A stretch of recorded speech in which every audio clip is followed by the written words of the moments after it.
Welcome to vidonko.com। আমি সঙ্গীতা, তোমাদের ম্যাথসের teacher. চলো দেখা যাক কি প্রবলেম আছে সলভ করার জন্য। দুটি অমূলদ সংখ্যা নিয়ে দেখাও যে তাদের যোগফল একটি মূলদ সংখ্যা এবং তাদের গুণফল একটি মূলদ সংখ্যা।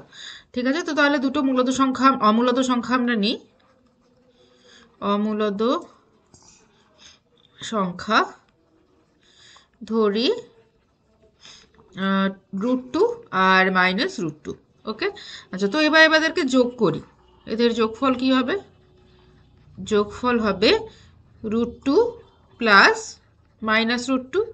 সো √2 প্লাস -√2, তো √2 আর মাইনাস প্লাস আর মাইনাসে মাইনাস হবে, তো √2 -√2, so that is equal to 0। তো 0 হচ্ছে একটি মূলদ সংখ্যা। 0 হচ্ছে মূলদ সংখ্যা হলো। তাহলে দেখো যে দুটি অমূলদ সংখ্যাকে যোগ করলে একটি মূলদ সংখ্যা পাওয়া যায়, তো এটা হলো তার একটা প্রমাণ।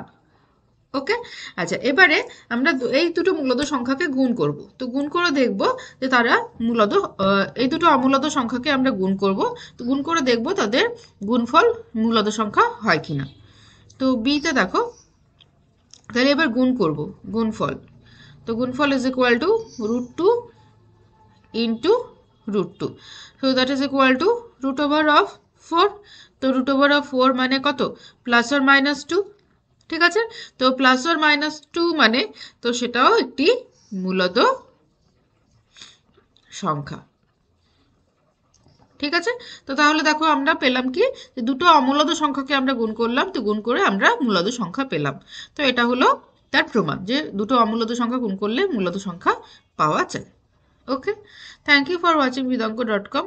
অঙ্কের আরও প্রবলেম এবং সলিউশনের জন্য আমাদের ওয়েবসাইট অবশ্যই ব্রাউজ করো।